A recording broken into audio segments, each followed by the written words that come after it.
Welcome back to ലേണിനോ. So നമ്മുടെ trial allotment വന്നിട്ടുണ്ട്.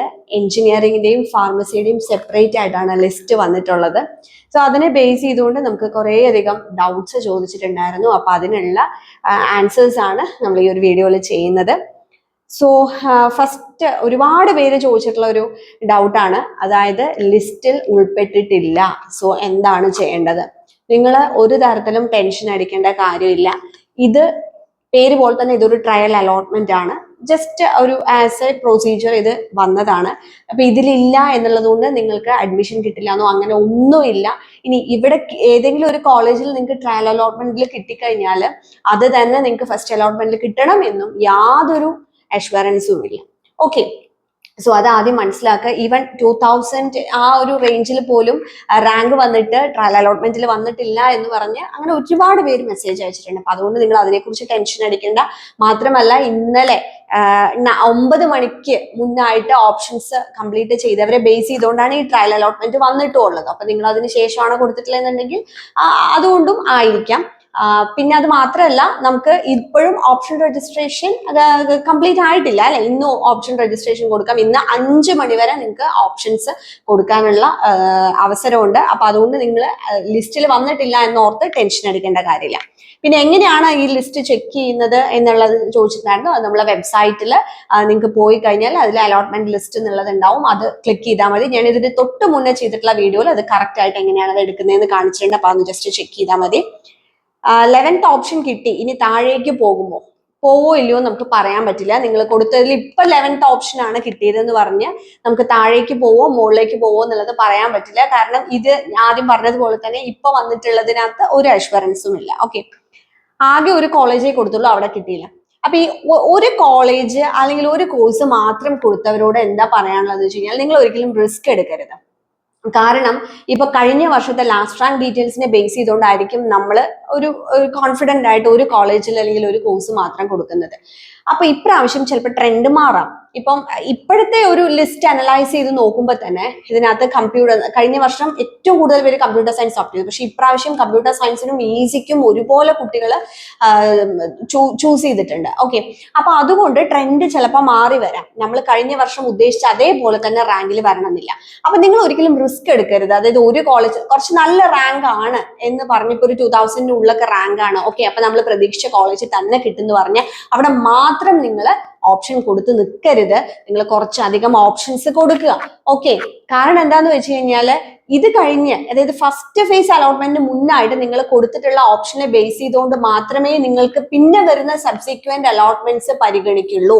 അല്ലാതെ ഫസ്റ്റ് അലോട്ട്മെന്റ് കഴിഞ്ഞിട്ട് പിന്നെ നിങ്ങൾക്ക് പുതിയ ഓപ്ഷൻ കൊടുക്കാൻ പറ്റില്ല. ഞാൻ റിപ്പീറ്റഡ് ആയിട്ട് എല്ലാ വീഡിയോസിലും പറഞ്ഞു. അപ്പൊ ഇപ്പൊ വരെ വന്നിട്ടുള്ള നോട്ടിഫിക്കേഷൻ പ്രകാരം നമ്മൾ ഇന്ന് കൊടുക്കുന്ന ഓപ്ഷൻസിനെ ബേസ് ചെയ്തുകൊണ്ടായിരിക്കും ഫസ്റ്റ് അലോട്ട്മെന്റും സെക്കൻഡ് അലോട്ട്മെന്റും എല്ലാം വരുന്നത്. അപ്പൊ ഫസ്റ്റ് അലോട്ട്മെന്റിൽ കിട്ടിയില്ലെങ്കിൽ നമുക്ക് സെക്കൻഡ് അലോട്ട്മെന്റിൽ ചാൻസ് ഉണ്ടാവും. പക്ഷെ അതുകൊണ്ട് തന്നെ നിങ്ങൾ ഒരു ഓപ്ഷൻ ഒക്കെ കൊടുത്ത് നമ്മൾ വെറുതെ റിസ്ക് എടുക്കാൻ നിൽക്കരുത്. പിന്നെ നമ്മൾ ശ്രദ്ധിക്കുക, കൊടുക്കുന്ന ഓപ്ഷൻസ് നമുക്ക് എങ്ങനെയാണെങ്കിലും ജോയിൻ ചെയ്യാം എന്ന് ഉറപ്പുള്ളവിടെ മാത്രം നോക്കി കൊടുക്കുകയും ചെയ്യുക. അതായത് ഒരു തരത്തിലും എനിക്ക് ഇന്ന സ്ഥലത്ത് പോയിട്ട് ഇപ്പൊ ഒരു പക്ഷെ ഒരുപാട് ദൂരെയുള്ള ഒരാള് ഏതെങ്കിലും ഒരു ഡിസ്ട്രിക്റ്റിൽ പോയിട്ട് നമ്മൾ കൊടുത്തു, എനിക്ക് ഒരു തരത്തിലും അങ്ങോട്ട് പോകാൻ പറ്റില്ല, അങ്ങനെ ഉണ്ടെങ്കിൽ നിങ്ങൾ അത് കൊടുക്കരുത്. പക്ഷെ എന്നാലും റിസ്ക് എടുക്കാതിരിക്കുന്നതാണ് എപ്പോഴും നല്ലത്. ദെൻ അഗെയിൻ അതുപോലെ തന്നെ 2500 അടുത്ത് റാങ്ക് ഉണ്ട്. ഗവൺമെന്റ് കോളേജ് മാത്രമേ കൊടുത്തുള്ളൂ, പക്ഷേ ട്രയലിൽ വന്നില്ല എന്ന് പറഞ്ഞിട്ട്. അപ്പൊ അത് മേ ബി പല റീസൺ കൊണ്ടായിരിക്കും. എനിവേ നിങ്ങൾ ഒരു കാര്യം ശ്രദ്ധിക്കുക, കഴിഞ്ഞ വർഷത്തെ റാങ്ക് മാത്രം വെച്ചിട്ട് നമ്മുടെ ഈ റാങ്ക് വെച്ചിട്ട് ഒരു 2-3 ഗവൺമെന്റ് കോളേജ് മാത്രം കൊടുത്തു, അവിടെ കിട്ടിയില്ല എന്ന് പറഞ്ഞ് നിങ്ങൾ അവസാനം വിഷമിച്ചിട്ട് കാര്യമില്ല. കുറച്ച് കൂടുതൽ ഓപ്ഷൻസ് കൊടുക്കാം. ഇനി ട്രയൽ അലോട്ട്മെന്റിൽ കിട്ടിയ കോളേജ് മാറ്റാൻ പറ്റുമോ? നിങ്ങൾക്ക് എന്ത് വേണമെങ്കിലും ചെയ്യാം. ഇപ്പൊ നിങ്ങൾ ട്രയൽ അലോട്ട്മെന്റിൽ ഓക്കെ, നിങ്ങൾക്ക് ഒരു ഏതെങ്കിലും ഒരു കോളേജിൽ കിട്ടി, നിങ്ങൾ ആ ഓപ്ഷൻസ് നിങ്ങൾക്ക് അതിന്റെ പ്രയോറിറ്റി എന്ത് വേണമെങ്കിലും ചേഞ്ച് ചെയ്യാം. അതായത് ഇതിൽ പറഞ്ഞിരിക്കുന്ന ഈ ട്രയൽ അലോട്ട്മെന്റ് എന്ന് പറയുന്നത് നമുക്ക് ഏകദേശം ഒരു ട്രെൻഡ് മനസ്സിലാക്കാൻ വേണ്ടിയിട്ടാണ്. അപ്പൊ അതിനെ ബേസ് ചെയ്തുകൊണ്ട് നിങ്ങൾക്ക് വേണമെങ്കിൽ എക്സ്ട്രാ ഓപ്ഷൻസ് ആഡ് ചെയ്യാം, നമ്മൾ കൊടുത്തിട്ടുള്ള ഓപ്ഷൻസ് റീഅറേഞ്ച് ചെയ്യാം, എന്ത് വേണമെങ്കിലും ചെയ്യാം. അപ്പൊ നമുക്ക് ജസ്റ്റ് ഒരു ഐഡിയ കിട്ടാൻ വേണ്ടി മാത്രമാണ്. ഇപ്പൊ നമ്മൾ ആ ഒരു ലിസ്റ്റ് നോക്കി കഴിഞ്ഞാൽ നമുക്കറിയാം CET ആണ് ഏറ്റവും അധികം കൂടുതൽ ആദ്യം പ്രിഫർ ചെയ്തിരിക്കുന്നത്. അതും EC ആൻഡ് CSE, ആ 2 ബ്രാഞ്ചാണ് ആദ്യത്തെ റാങ്കുകാർ ചൂസ് ചെയ്തിരിക്കുന്നത്. അത് കഴിഞ്ഞ് ഗവൺമെന്റ് എഞ്ചിനീയറിംഗ് കോളേജ് തൃശ്ശൂർ.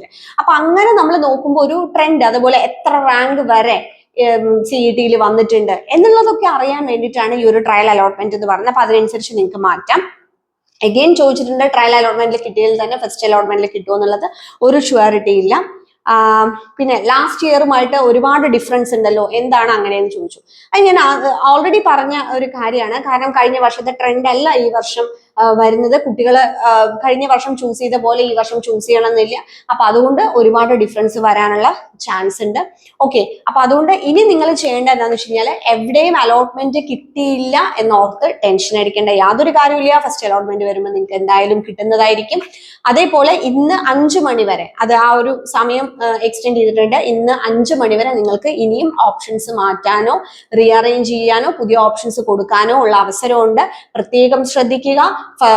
അതായത് 2 or 3 മാത്രം ഓപ്ഷൻസ് കൊടുത്ത് നിങ്ങൾ റിസ്ക് എടുക്കരുത്. വീണ്ടും പറയാണ്, കാരണം എന്തെങ്കിലും കാരണവശാൽ നിങ്ങൾക്ക് ഫസ്റ്റ് അലോട്ട്മെന്റിലും സെക്കൻഡ് അലോട്ട്മെന്റിലും ഒന്നും കിട്ടിയില്ലെങ്കിൽ പിന്നെ നമുക്ക് ടെൻഷൻ ആവും. പിന്നീട് നമുക്ക് പുതിയ ഓപ്ഷൻസ് കൊടുക്കാനും സാധിക്കില്ല എന്നുള്ള കാര്യം പ്രത്യേകം മനസ്സിലാക്കുക. ദെൻ ട്രയൽ ഇന്നത്തോടു കൂടി കഴിഞ്ഞാൽ ഓപ്ഷൻ രജിസ്ട്രേഷൻ കഴിയും. അത് കഴിഞ്ഞ് ഒരു പ്രൊഫഷണൽ ആയിട്ടുള്ള ഒരു അലോട്ട്മെന്റ് വരും. നെക്സ്റ്റ് ഡേ തന്നെ നമുക്ക് ഫസ്റ്റ് അലോട്ട്മെന്റിൽ വന്നു കഴിഞ്ഞാൽ നമുക്കത് ഷുവർ ആയിട്ട് എടുക്കാൻ പറ്റും, ആ കോളേജ് കിട്ടും എന്നുള്ളത്. ദെൻ നിങ്ങൾക്ക് സെക്കൻഡ് അലോട്ട്മെന്റിന് വെയിറ്റ് ചെയ്യാം.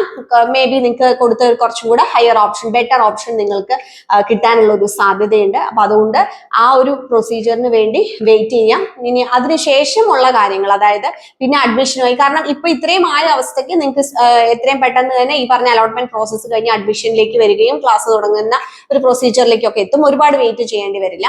അപ്പോൾ ഈ അഡ്മിഷനുമായി ബന്ധപ്പെട്ട് നിങ്ങൾ എന്തൊക്കെ ഡോക്യുമെന്റ്സ് ആണ് കൊടുക്കേണ്ടത് എന്നുള്ളത് ഞാൻ ഉടനെ തന്നെ ഒരു വീഡിയോ ഇടുന്നതായിരിക്കും. അപ്പൊ ആ ഡോക്യുമെന്റ്സ് ഒക്കെ നിങ്ങൾ ഇപ്പൊ തന്നെ റെഡിയാക്കി വെച്ച് കഴിഞ്ഞാൽ അപ്പൊ ആ ഒരു സമയത്ത് നിങ്ങൾക്ക് കാര്യങ്ങൾ കുറച്ചും കൂടെ ഈസി ആയിരിക്കും. Thank you.